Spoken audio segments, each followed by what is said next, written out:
আজকে তোমাদেরকে শেখানো হবে সহজ সরলভাবে আরবি হরফগুলোকে। হ্যাঁ, তোমরা ইতিপূর্বে পড়েছো যদিও, তারপর সঠিকভাবে সরলভাবে তোমরা উচ্চারণ ঠিকঠাক করতে পারবে। ঠিক আছে, তোমরা সবাই পড়েছো না? এটা কি বলতো? এটা কি? এটা কি বলে? না, এটা উচ্চারণ কি হবে? সঠিকভাবে বলো। এটা কি অক্ষর জানো তো? কি না? আ। এটা কি? এটা কি? কি হলো? আলিফ। বলো আলিফ। বলো আলিফ। এটা কিন্তু আলিফ নয়, এটা কি হবে? আলিফ। আলিফ যখন বলবে তখন উচ্চারণটা স্পিড হবে। কি হবে? স্পিড। বলো আলিফ। আলিফ।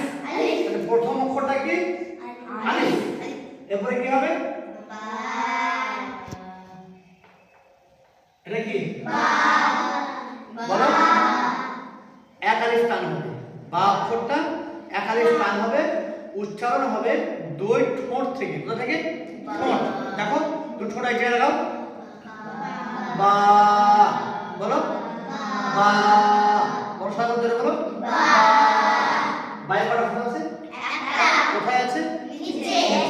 আর জেনে রাখতে হবে বাইরের একটা ফোঁটা হয় নিচে। বা ছাড়া একটা ফোঁটা নিচে আর কারো নেই। বুঝতে পারলেন? তাহলে বা ছাড়া নিচে একটা ফোঁটা আর কারো নেই। তাহলে বাটা যখন এটা একটা অক্ষর, তার সঙ্গে ফোঁটাটা অবশ্যই চিনতে হবে, জানতে হবে। যেমন এটা বা একটা সিধা যদি দাগ দেওয়া হয়, একটা ফোঁটা দেওয়া হয়, কি হবে? এটা কিন্তু বাটা এরকম হতে হবে, কোনো মানে নেই। সিধা দাগ হয়ে পরে যদি একটা নিচে ফোঁটা হয়, সেটা বা হবে। তোমাকে একটা প্রশ্ন করে কোনো একটা দাগের নিচে একটা ফোঁটা থাকলে সেটা কি হবে? সেটা হবে কি? বা। বুঝে আসছে? তারপরে কি আছে? ওটা কি? তা। কি? তা। এর উচ্চারণ কোথা থেকে হবে? জিহ্বা এবং উপরের তালু। কোথায়? জিহ্বা আর উপরের তালু। দেখো উপরের তালু লাগাও, জিহ্বাটা ছাড়ো। তা। বলো তা। বলো সেজন্য বলো বলো আবার বলো তারা কতটা হবে? তারা এক আলিফ পরিমাণ। কতটুকু? এক আলিফ পরিমাণ। তাই কটা ফোঁটা? কোথায় আছে? উপরে। উপরে নয়, কোথায় আছে? উপরে। তাই দুটো ফোঁটা কোথায় আছে? উপরে। ঠিক আছে, তাছাড়া উপরে দুটো ফোঁটা কাটার আছে আর একটা আছে, সেটা কি? কফ। এটা পরে তোমাদের পড়ানো হবে। এটা কি? কফ। তাহলে মোটামুটি জেনে রাখবো প্লেন ভাবে দুটো ফোঁটা যদি উপরে থাকে সেটা কি হবে? তা হবে। ধরে এটা তা, এটা কি হবে? দেখো তা, এটা কি? তা। যদি কোথাও তুমি লেখা দেখো এরকম ভাবে, এটা কি বলবে? তা। এটা কি হবে? এটাও তা। এটা কি? এটাও তা। ধরো ফোঁটা একটা দুটো উপরে মুছে দিয়ে নিচে একটা দিলাম, তাহলে এটা কি বলবে? বা। কেন? ফোঁটা একটা বলে বা উপরে, নিচে বলে, আর উপর দুটো ফোঁটা থেকে কি হবে? তা। বুঝে আসছে?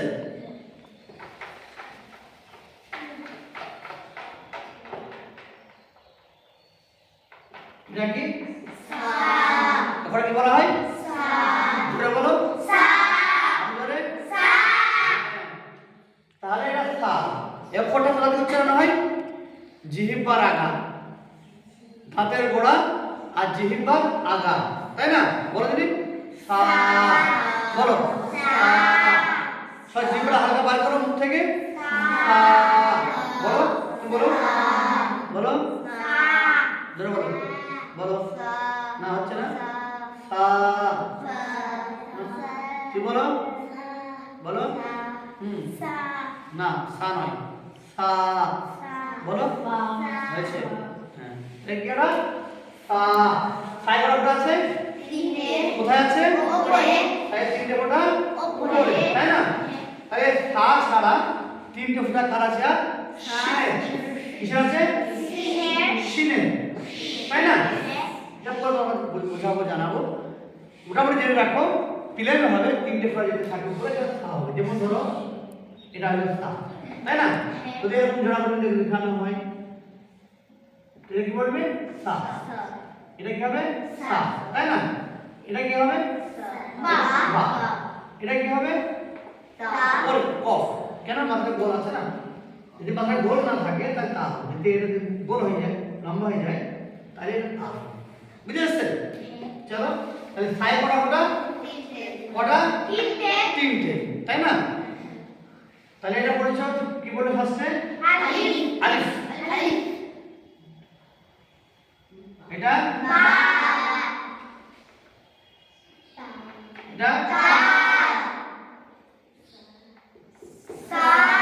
ঠিক আছে, এটা আলিফ বা তা আর সা, তিনটের আকৃতিটা একই, পার্থক্য কোথায় আছে? ফোঁটাতে। কিসের পার্থক্য? ফোঁটাতে। বাইয়ের নিচে এক ফোঁটা, তায়ের উপর দু ফোঁটা আর সায়ের উপর তিন ফোঁটা। বাইয়ের নিচে এক ফোঁটা, তায়ের উপর দু ফোঁটা আর সায়ের উপর তিন ফোঁটা। খেয়াল থাকবে তো? এরপরে কি আছে বলো? জিম। এটা কি বলো? জিম। যেমন আলিফের টান হবে না, আলিফে কি টান হবে না, বা তা সা এক আলিফ পরিমাণ টান হবে। জিমের ক্ষেত্রে তিন আলিফ পরিমাণ টান হবে। কত রকম? তিন আলিফ। কত রকম? তিন আলিফ। তাহলে কেমন উচ্চারণ হবে? জিম। বলো জিম। অ্যাকচুয়ালি বাংলা যে অক্ষরটা দেওয়া হয় জিমের ক্ষেত্রে সেটা বর্গীর জয় দীর্ঘী ম। চলো জিম। বলো জিম। বলো জিম। ঠিক আছে? জিমের কটা ফোঁটা? কোথায় আছে? মাঝে। কটা ফোঁটা? একটা। কোথায় আছে? মাঝে। এই যে অক্ষরটার মাঝে ফোঁটা কি বর্তমান আছে, এই যখন অন্য সময় জড়াতে লেখা হবে, ছোট হাতে লেখা হবে, তখন কিন্তু মাঝে থাকবে না, নিচে হয়ে যাবে। কিন্তু এর একটা বিশেষ আকৃতি আছে, সেটা তোমার পরবর্তীতে জানাবো। ঠিক আছে? এটা জিম। এটা কি বলো? কি না? হা। বলো হা। এই দুটো হা, তাই না? একটা হা আর একটা আছে হা, একটা হা আর একটা হা। তাহলে এই হাটা উচ্চারণ হবে কোথা থেকে? গলা থেকে। কোথা থেকে? গলা। পরে দেখি হা, হা, হা। ঠিক আছে? তারপরে কি আছে? আস্তে, এটা কি বলো? বলো বাংলা বলেছ ক, কয় ঘর থাকে? এটা কি বলো? আর জিমের তিন আলিফ, হায়ে এক আলিফ আর খয়ে এক আলিফ। বুঝেছে? জিম, হা, খ। আর তিনটের আকৃতি কি একই। জিমে ফোঁটা মাঝে, হায়ে ফোঁটা নেই আর খয়ে উপরে ফোঁটা।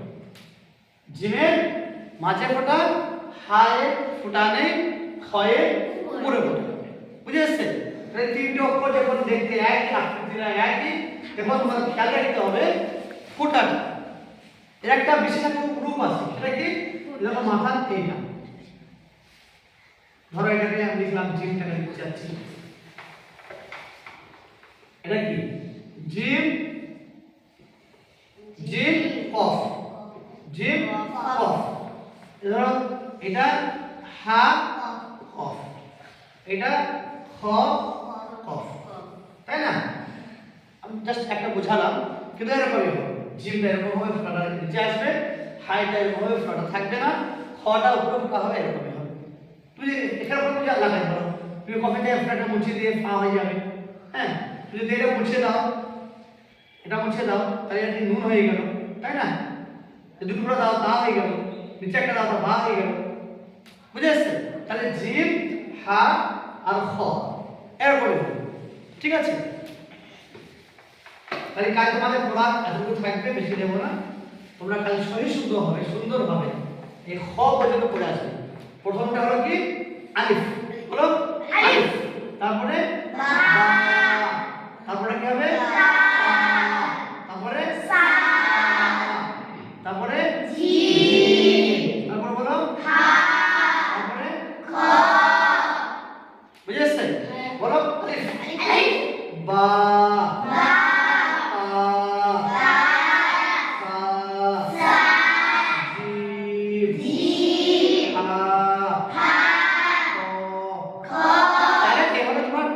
আসবা। আগামীকাল থেকে দাল থেকে একদিন হবে, আর শেষ 3 দিনে আলিফ থেকে পর্যন্ত সহি শুদ্ধভাবে সুন্দরভাবে উচ্চারণ দিতে হয়। তারপরে পরে স্টেজ প্রথম স্টেজে আস্তে আস্তে আস্তে নুরানি কায়দা তোমার লক্ষ্য রাখবে, সহি শুদ্ধভাবে নুরানি কায়দা যদি পড়ানো হয় সেটাই ইনশাআল্লাহ চলবে আপনাদের ইনশাআল্লাহ। শেষ হলো। আসসালামু আলাইকুম ওয়া রাহমাতুল্লাহি